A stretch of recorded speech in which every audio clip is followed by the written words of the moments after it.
बिस्मिल्लाहिर्रहमानिर्रहीम। अस्सलाम वालेकुम।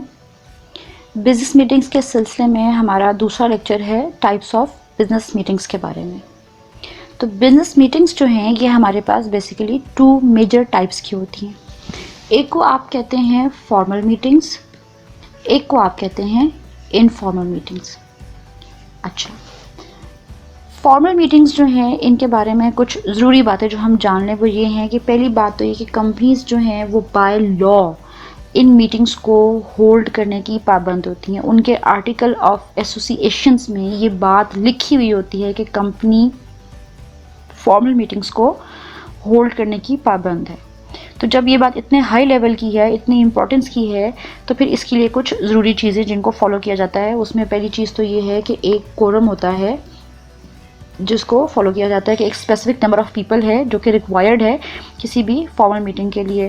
फिर दूसरी इंपॉर्टेंट चीज़ है हमारे पास नोटिस एंड एजेंडा जो कि इशू किया जाता है। वैसे तो वो इनफॉर्मल भी होता है लेकिन फॉर्मल मीटिंग्स में ये होता है कि नोटिस एंड एजेंडा हम 21 days prior to the formal meeting हम सब लोगों को बाय पोस्ट भेज देते हैं और हम उसको अखबार में पब्लिश करवाते हैं।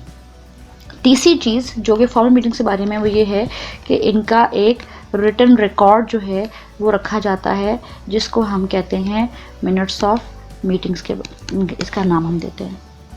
अच्छा, जो हमारा लेक्चर 3 आने वाला है उसमें हमने नोटिस एंड एजेंडा पर बात करनी है और जो लेक्चर 4 है उसमें हम मिनट्स ऑफ मीटिंग्स को डिटेल से डिस्कस करेंगे, इसलिए मैं अभी इन चीज़ों पर ज़्यादा फोकस नहीं कर रही। राइट नाउ हम बिजनेस मीटिंग्स की टाइप को ही फोकस करेंगे। अच्छा, दूसरी हमारे पास इनफॉर्मल मीटिंग्स हैं। चूँकि इनफॉर्मल मीटिंग्स जो हैं वो उनमें हमें किसी रिटन रिकॉर्ड की भी ऐसा कोई इतनी ज़रूरत नहीं होती है और नोटिस एंड एजेंडा यस दिया जाता है लेकिन उसके लिए कोई 21 days prior to the meeting देने की आपको कोई रिस्ट्रिक्शन नहीं होती है। वो आप 1 वीक बिफोर दे सकते हैं, इवन 3 डेज़ बिफोर भी आप दे सकते हैं ताकि लोग अगर कोई उनकी और इंगेजमेंट्स हैं तो वो उनको हैंडल कर लें। ठीक है, और कोई स्पेसिफिक कोरम जो है उसको भी फॉलो करने के लिए कोई सख्ती जो है वो नहीं की जाती है। अच्छा, let's discuss first type of our meeting, business meeting, that is formal meeting.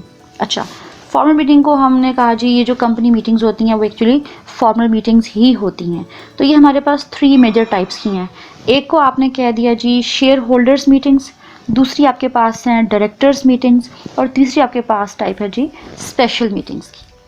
अच्छा जी, हम शेयर होल्डर्स मीटिंग से बात स्टार्ट करते हैं। शेयर होल्डर्स मीटिंग्स जो है ये हमारे पास 3 टाइप्स की हैं। एक को आपने कहा स्टैट्यूटरी मीटिंग, दूसरी आपके पास है AGM यानी कि एनुअल जनरल मीटिंग और तीसरी आपके पास है EGM extra ordinary general meeting. Statutory meeting क्या होती है? ये मैं दोबारा बात रिपीट कर देती हूँ कि जितनी भी फॉर्मल मीटिंग्स होती हैं ये कंपनी के आर्टिकल ऑफ एसोसिएशंस के मुताबिक कंपनीज़ आर्टिकल 165 है गालिबन, उसके अकॉर्डिंग कंपनीज़ जो हैं इन मीटिंग्स को होल्ड करने के लिए बाउंड होती हैं। तो स्टैट्यूटरी मीटिंग जो है जब भी कोई ऑर्गेनाइजेशन अपना बिज़नेस जो है वो स्टार्ट करती है तो बिज़नेस स्टार्ट करने के 1 मंथ से लेके 6 मंथ्स के अंदर अंदर आपने ये मीटिंग को कॉल करना है। देखो, शेयर होल्डर्स को कॉल करना है। क्यों आएंगे? वो आएंगे, बैठेंगे, वो देखेंगे जी हमारी टोटल इन्वेस्टमेंट ये थी, हमारा एक्सपेंस ये हो चुका हुआ है, इन्वेस्टमेंट्स यहाँ गई हैं, हमारी ये परचेजेस हुई हैं, कंपनी ने 1 महीने के अंदर या 6 महीने के अंदर अभी तक ये परफॉर्मेंस शो की है, जिसकी बेस पर आप एक आइडिया लगा सकते हैं कि आने वाले 1 साल में कंपनी जो है वो किस लेवल की ग्रोथ करेगी और फिर उसकी बेस पर कुछ फर्दर डिसीजंस अगर उन्होंने लेने हैं तो वो ले सकते हैं। अच्छा, ये जो मीटिंग है ये कंपनी जो है सिर्फ एक दफ़ा, once in a life time ये मीटिंग होगी, उसके बाद दोबारा इसको कॉल नहीं किया जाएगा। अच्छा, उसके बाद आपके पास है जी AGM एनुअल जनरल मीटिंग। अच्छा, नाम से पता चल रहा है एनुअल, साल में एक दफ़ा। ठीक है, तो एनुअल लेवल के ऊपर जो ये शेयर होल्डर्स की मीटिंग है इसको कॉल किया जाता है। तमाम शेयर होल्डर्स को और कंपनी के डायरेक्टर्स और चेयरपर्सन ये सारे आते हैं और इस मीटिंग को अटेंड करते हैं। इस मीटिंग में कंपनी की 1 साल के अंदर की गई तमाम तरह ट्रेडिंग को, उसकी प्रोग्रेस को चेक किया जाता है, ऑब्ज़र्व किया जाता है। फर्दर कोई इन्वेस्टमेंट्स की ज़रूरत है, कोई बड़े की डिसीजंस अगर उन्हें लेने हैं, कोई हायरिंग्स करनी है तो उसके लिए, इसी पर्पस के लिए एनुअल जनरल मीटिंग जो है उसको कॉल किया जाता है ताकि शेयर होल्डर्स को पता चले कि कंपनी की प्रॉफिट की रेशो जो है वो कैसी जा रही है। तीसरी आपके पास जो टाइप है शेयर होल्डर्स मीटिंग में वो है EGM, extra ordinary general meeting. तो लफ्ज़ एक्स्ट्रा ऑर्डिनरी से शो हो रहा है कि ये कुछ स्पेशल नेचर की है, ठीक है। इसका मतलब ये है कि AGM से पहले पहले अगर साल के दौरान में कोई ऐसा मामला हो गया है जिसके ऊपर फौरी तौर पर कंपनी की मीटिंग कॉल की जानी बहुत ज़रूरी है, और जैसे कोई की नेचर का मैनेजर है जिसको फायर करना है, हटाना है, किसी नए बंदे को लेकर आना है, कोई इमीडिएट लेवल के ऊपर कोई डिसीजन लेना है, तो इस मकसद के लिए जो मीटिंग कॉल की जाती है उसको आप कहते हैं EGM। अच्छा, फिर आपके पास है दूसरी जो टाइप है वो है स्पेशल मीटिंग। चलिए पहले इसको डिस्कस कर लेते हैं। स्पेशल मीटिंग हमारे पास दो तरह की है, एक को आप कहते हैं क्लास मीटिंग, दूसरे को आपने कह दिया क्रेडिटर्स मीटिंग। अच्छा, अब ये क्लास मीटिंग कौन है, कौन कॉल करता है?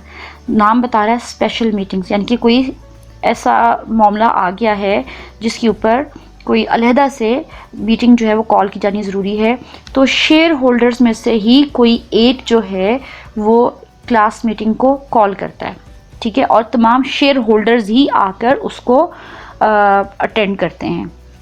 किसी भी एक स्पेसिफिक मैटर के ऊपर उन्होंने कोई डिसीजन लेना हो, मैनेजमेंट से कोई अपनी कंसर्न्स शो करने हो, तो वहाँ पर आप ये क्लास मीटिंग्स को होल्ड करते हैं।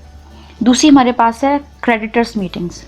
तो क्रेडिटर्स मीटिंग जो है ये वन ऑफ द क्रेडिटर्स जो हैं वो ही कॉल करते हैं। उनके मीटिंग को कॉल करने का तरीका क्या होता है कि जो कंसर्न्ड अथॉरिटी है उसको वो रिटन नोटिफिकेशन के थ्रू इन्फॉर्म करते हैं कि हमारे इंटरेस्ट के ऊपर हमें ये रिजर्वेशंस हैं और कंपनी में हम इन चीज़ों को दोबारा से रिव्यू करवाना चाहते हैं, जिस मकसद के लिए हम एक क्रेडिटर्स मीटिंग जो है वो कॉल करवाना चाहते हैं। अच्छा, अगर ज़्यादा ज़रूरत पड़े तो कोर्ट के ऑर्डर के थ्रू भी इन मीटिंग्स को कॉल किया जाता है। क्रेडिटर्स जो हैं वो बैठते हैं, अपने जो भी फर्दर डिसीजंस लेते हैं उन डिसीजंस को फिर कोर्ट को इन्फॉर्म किया जाता है, और फिर कोर्ट अपने रिटन नोटिस के थ्रू कंपनी से उन डिसीजंस को एक्ट अपॉन करवाने के लिए इंस्ट्रक्शंस इशू करती है, ठीक है।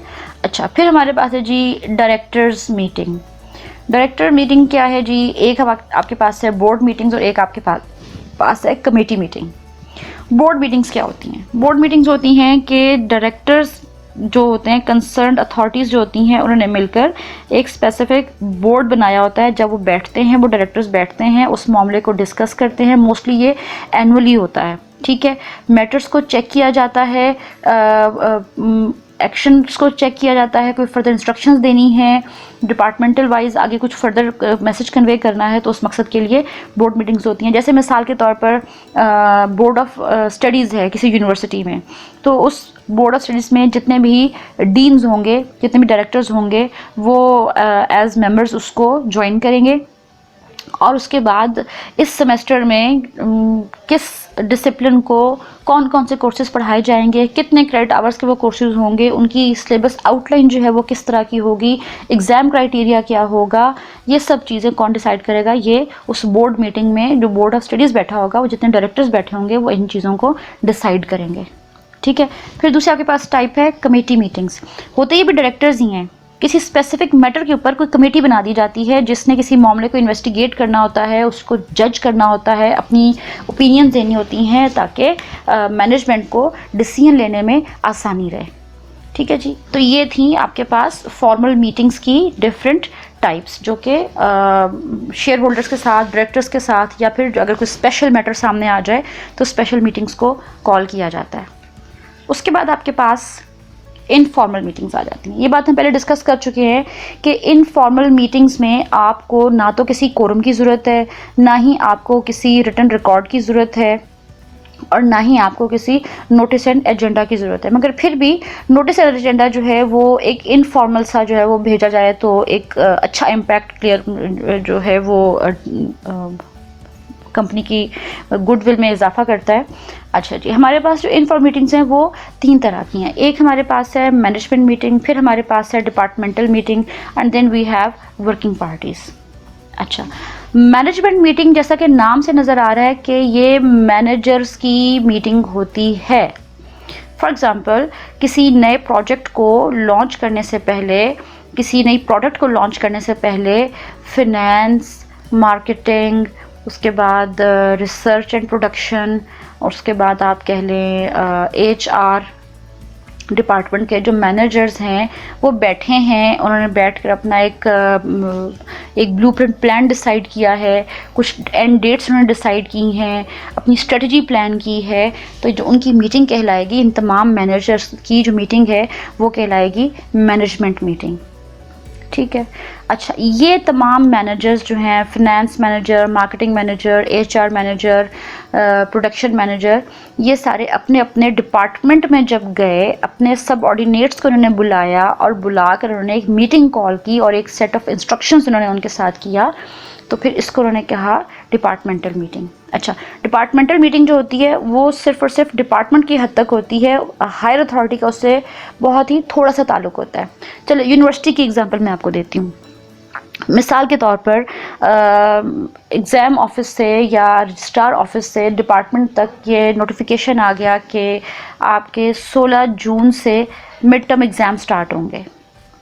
अच्छा, उसके बाद आपके डिपार्टमेंट की अपनी एक मीटिंग हुई जिसमें HOD थे और एग्ज़ाम बॉडी में जितने उनके मेंबर्स थे 3 से 4 वो बैठे, उन्होंने बैठकर एक मीटिंग की। उस मीटिंग में उन्होंने क्या डिसाइड किया कि आपकी जो डेट शीट है वो क्या होगी, उसके बाद सीटिंग प्लान क्या होगा स्टूडेंट्स का, फिर इन्विजिलेशंस की स्ट्रेटजी क्या होगी, पेपर मार्किंग की स्ट्रेटजी क्या होगी।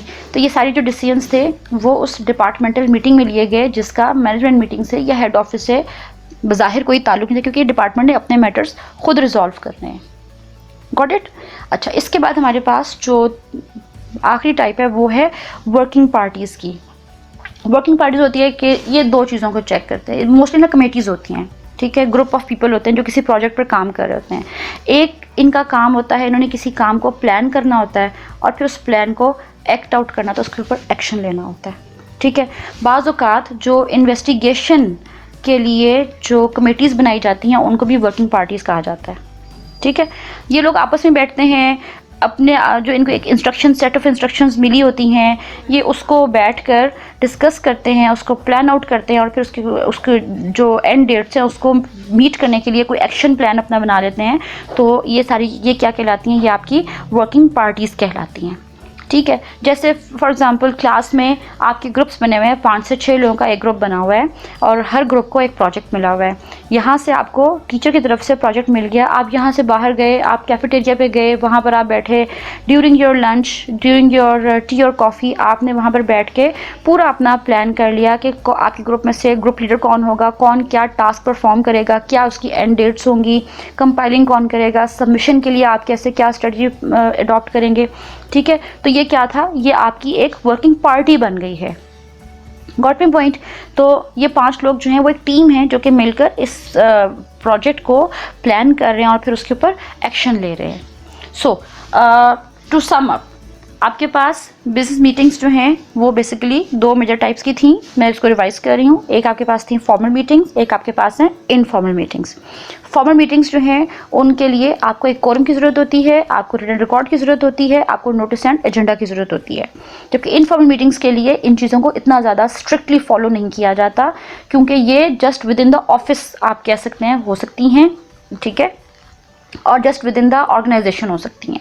अच्छा, अब इसमें ये जो फॉर्मल मीटिंग्स की टाइप्स थी वो भी आपने अच्छे से समझ ली, जो इनफॉर्मल मीटिंग्स की टाइप्स थी वो भी आपने अच्छे से समझ ली हैं। फिर भी अगर कोई क्वेश्चन है, कोई बात आपको समझ में नहीं आई है, तो feel free to ask any questions in the comments. I will try my level best again to answer all those queries. और आने वाला लेक्चर हमारा जो लेक्चर 3 होगा वो होगा अबाउट नोटिस एंड एजेंडा, जिसमें हम डिस्कस करेंगे कि आपने एक फॉर्मल मीटिंग का नोटिस एंड एजेंडा जो है वो कैसे डिज़ाइन करना है, उसकी लैंग्वेज क्या होगी, उसका लेआउट क्या होगा, उसकी टोन कैसी होगी, स्ट्रक्चर एंड फॉर्मेट, ये सब चीज़ें हम आने वाले लेक्चर में डिस्कस करेंगे। Till then, thank you for watching this video. तब तक के लिए अल्लाह हाफिज़।